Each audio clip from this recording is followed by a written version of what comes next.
the draft may trade up to try to get a quarterback, and the Baltimore Ravens are bringing back offensive coordinator Marty Mornhinweg.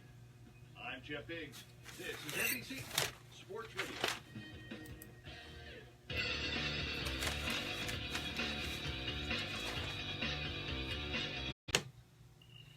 Marty Mornhinweg, really? Man who once drove off in practice on his motorcycle saying he couldn't take it anymore? Mornhinweg, let's see here. Mornhinweg was before 0-16 with the Lions. They weren't real good with him, though. What else would we have within that sports update? Who told you the Golden Knights were going to be good? Who told you the Las Vegas Golden Knights were going... Nah, I didn't realize they were going to be this good. But yeah, James Neal, Marc-Andre Fleury. Remember what I said. Marc-Andre Fleury is the new John Van Beesbrook, as Beezer went from a successful career with the New York Rangers to go to the Florida Panthers. And within 3 years, the Panthers were playing for the Stanley Cup. Well, who is this paragon of wisdom? Why, it's Marky Billson. And to call Marky in the area, I'm reminded of the old Pete Franklin lead-in. Who can this paragon of excellence be? I'm going to try to do that again here. Why, it's Pete Franklin. Why, it's Marky Billson, best paragon of excellence. Anyway, on today's show, I am going to be talking to Jerry Bonkowski, NBCSports.com. He has written a very interesting piece on NHRA and asked to be on the show. And I said, sure, Jerry, you're always welcome on here, which he is. He's our motorsports commenter. And, of course, you can read all his stuff on NBCSports.com. He used to write USA Today. Real good, and at what he does. And we're going to be having him on to talk a little bit about really some of the problems with NHRA mirror the problems of NASCAR. Lack of major sponsorship, declining attendance, legendary drivers, be they Little E, be they Jeff Gordon, be they Tony Stewart, fading into the sunset. Somehow the Martin Truexes and certainly the Jimmy Johnsons just don't have the cachet, the charisma perhaps. And I mean, I am always told how nice of a guy Jimmy Johnson is. He's an easy guy to root for. But for whatever reason, he has not been able to really get on and be as synonymous with his sport as, say, his predecessors were. Earnhardt, Waltrip, Bobby Allison, Petty, certainly. Anyway, we'll be talking a little bit about that here coming up. We will also, though, be looking at coaching changes in football. Not only in the pros, but certainly there are many coaching changes. There's a coaching change now, Arizona. And guess what? Butch Jones is a candidate. I'll tell you more about that. We will be talking a lot of stuff. Another ball player has decided he is going to enter the NFL draft. I'm going to give a special shout out to the sponsors of our Unicoi County High School coverage. By the way, tomorrow we'll have the ball game, both the females and the males, Unicoi County High School sports, basketball. The Blue Devils will be traveling to Sullivan East to take on the always tough Sullivan East Patriots and try to overcome the loss of Clay Simpson. But I want to begin this show by talking about a local product that recently made some news. Actually, it was on Monday it made some news, and I'm speaking, of course, of Elizabethton's Jason Witten. You heard all his games here. Well, maybe not all his games, but you heard many of his games here on 1420 NBC Sports Radio Tri-Cities. And he announced he was going to return to the Dallas Cowboys next year for his 16th season. Despite the fact he had played 15 years, there wasn't a lot of talk about the finale in Philly being, is this Witten's last game? Remember, he signed a 4-year contract before the season, lasts until 2020.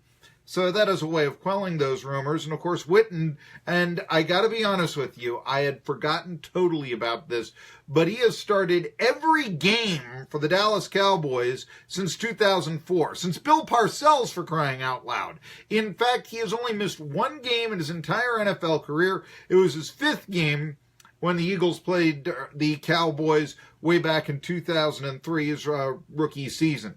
He was still getting used to playing tight end instead of defensive line, which is where Phil Fulmer and the boys originally targeted him.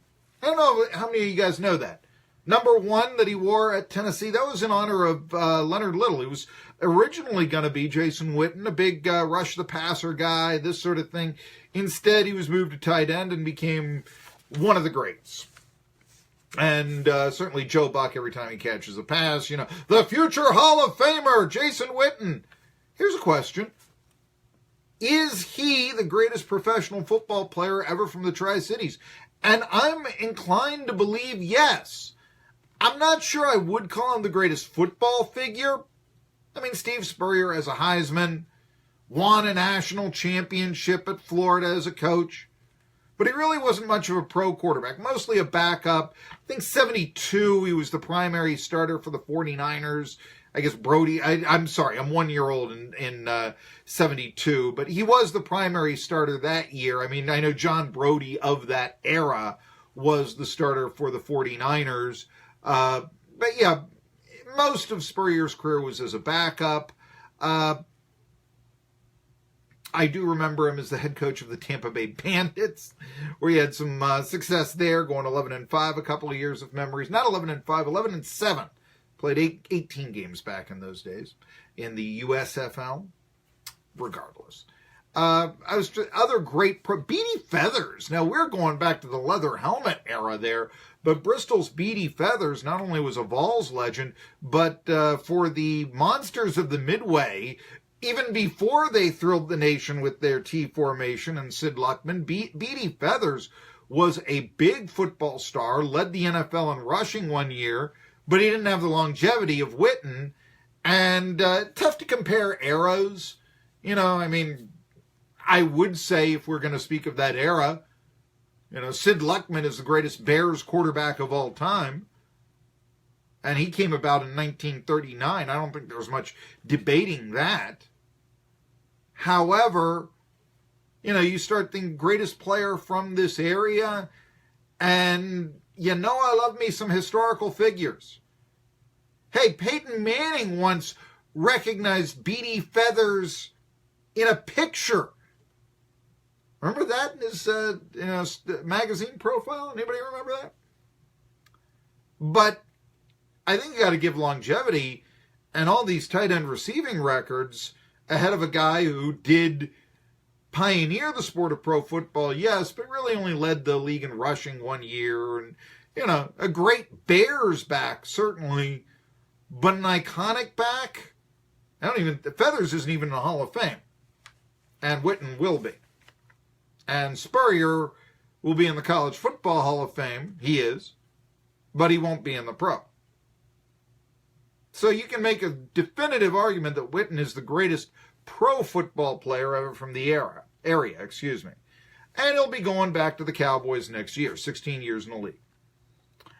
One other thing, two things that people are going to talk about, hasn't had the Super Bowl ring. In fact, he hasn't played in so much as a conference championship game.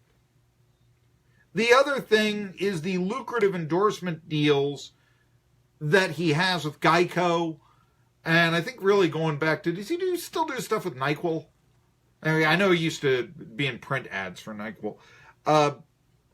But those are probably going to dry up if he's not in the public eye. And one wonders, what does Witten do? Does he retire to Elizabethton and, be the assistant to his older brother at Elizabethton High School? Does he go into coaching? Does he start his own business? What does he do? This sort of thing. But I am going to tell you this. Witten did have his worst season statistically since his rookie year. Caught only 63 passes. That's his lowest total since he caught 35 as a rookie. And that year he only started 7 games. Only had an 8.9 yards per catch average. Longest reception was just 28 yards. So he's getting into that, okay, curl pattern, hit it, easy pickup of 8 yards, not a lot of after the catch running that Witten, although I don't really know if he or any tight end really known for that, but getting less and less for Jason Witten. On the other hand, he started every game this year. Again, like I mentioned, played almost every down. Cowboys did throw the ball less. 493 passes this year they threw as a team. He caught 63 of them. Back in 2012, when he caught more than 100 balls, the Cowboys threw more than 650 times. Okay. He was only 6 shy of the team lead. Des Bryant led the Cowboys this year, 69 receptions. And you know something? Witten continued to play, and he continued to play every down just about, even though the Cowboys had 3 other tight ends on their roster for the second half of the year. They were very afraid that, wait a minute, we have a 35-year-old tight end. Something could happen at any moment. Something did not. Now, here's another amazing stat. I think the Cowboys are looking at Witten for something of the long haul. Not just a year 16, but maybe for the remaining 3 years of his contract. I mean, if the Cowboys win the Super Bowl next year, first of all, I think you'd win some money in Vegas on that one. But if the Cowboys were to win the Super Bowl next year, seems to be the traditional, okay, swan song, time to leave type of thing. But who knows? He's got 2 more years on his contract, talking about how much he loves to play, unfinished business, team leader, etc., etc. Blogging the Boys, Dallas Cowboys site, SB Nation, they analyzed 30 mock drafts by all kinds of people. Our lads to Mel Kiper to your Aunt Matilda, who puts out a blog and studies the draft.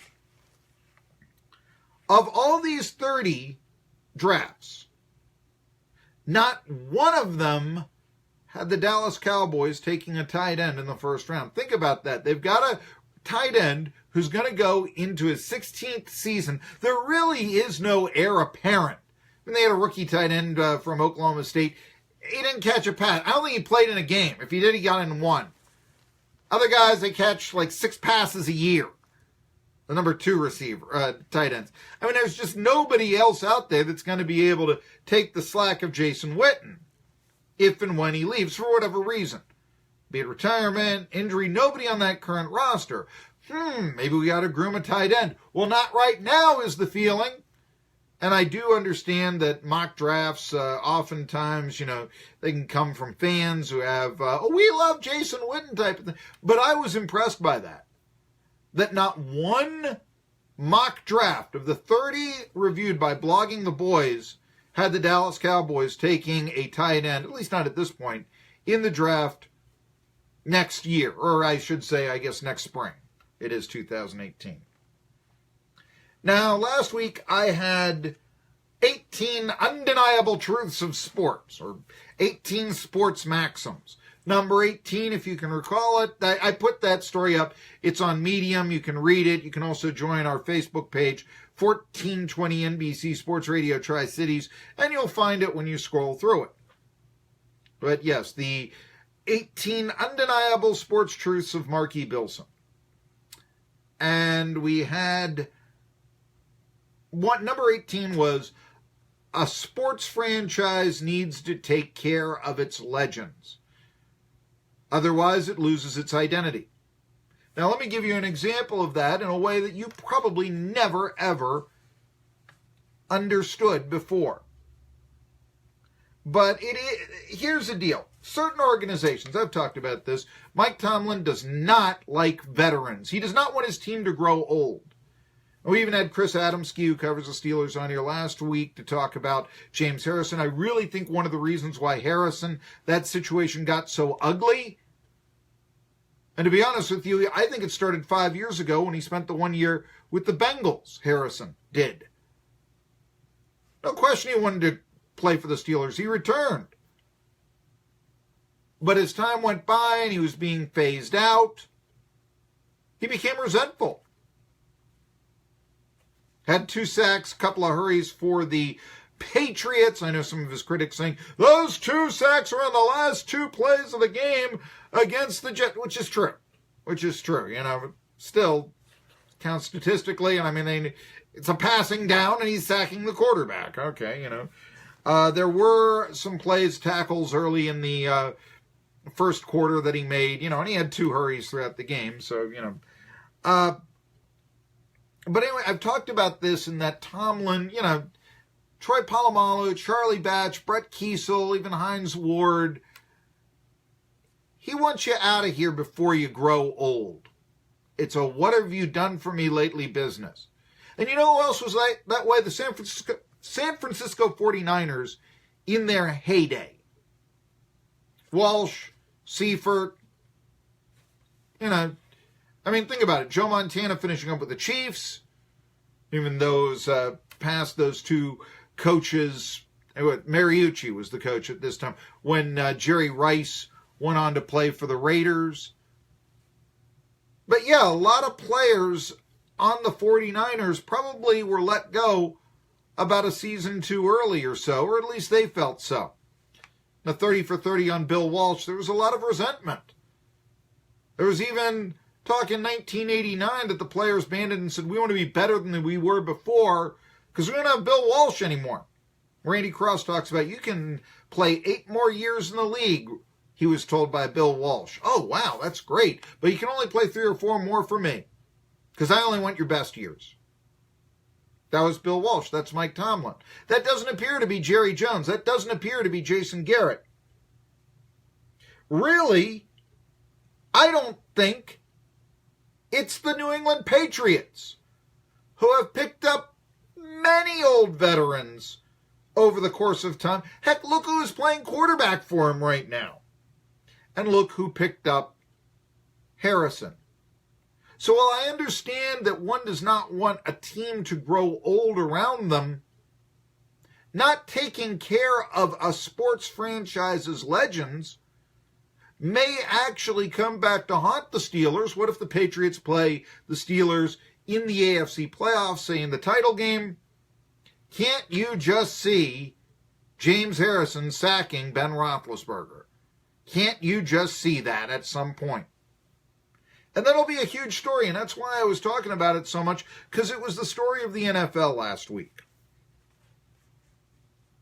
Now, the Patriots, in fact, take care of their legends so much that, look, Jimmy Garoppolo, we're looking at, and we're finding out this guy is one heck of a quarterback. But you know what? Tom Brady says he has 5 more years left in him. He's 40, but he's also Tom Brady. And how would it make the Patriots look if they greased the skids for Brady and brought along Garoppolo? Even if Garoppolo did this whiz-bang great job, much the way, say, Steve Young did, once he became the quarterback replacing Joe Montana, let's say that happened. There's still resentment. There's always the look of, you weren't as good as the predecessor that someone like that has to face. So even if, Garoppolo became Carl Yastrzemski to Tom Brady's Ted Williams, using a Boston sports analogy there, he still wouldn't be Tom Brady. And that's saying something there. And it also is saying something that if I can look at how the Steelers relate to their veterans as compared to the Patriots. Look, Ben Roethlisberger is talking about retirement. What if it happens after this year? He's 35, 5 years younger than Tom Brady. Well, if that happens, and this is what I mean about taking care of your veterans and how it is working actually to preserving a franchise's identity, look, if Brady returns next year and Roethlisberger doesn't, the perception of the entire two teams' history will be altered. Pats have already overtaken the Cowboys and the Steelers for most Super Bowls appeared in. They have 9, and the Broncos for that matter. If, let's say the Patriots right now, if next year Brady comes back and the Steelers are trying to figure out if Landry Jones or Josh Dobbs is their quarterback of the future, and the odds are neither one of them are going to be Ben Roethlisberger, then can't you see the Patriots passing the Steelers' record 6 Lombardi trophies? They're looking for a quarterback. The Patriots still have years left on Brady if everything works out. If Brady, who they've taken care of, who they've appeased by trading away Garoppolo, yeah, they're still in good shape for the future. The Cowboys are in a similar precarious state in terms of the franchise's legacy. Last generation, they've been mediocre. Sometimes they've been good. They've never been great. No conference championship game appearances since 1995. Last year, they won the Super Bowl. But if they're to return to greatness next year, it will be in large part to the loyalty they've shown Witten and what he's returned in kind. And you know something? In the NFL, where players openly talk about the cold, here today, gone tomorrow business angle of the league, that would be very refreshing. Hey folks, I'm Marky Billson. Jerry Bonkowski joins me at 1 o'clock. Talk about the goings-on of motorsports. I'm going to tell you the latest coaching news. I'm going to tell you, could Butch Jones go to Arizona or another job a little closer to home? Tri-City Sports Now returns after these messages and our sports update.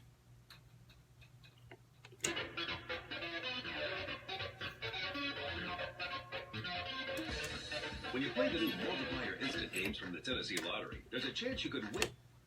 You expect it. In fact, with multiplier games,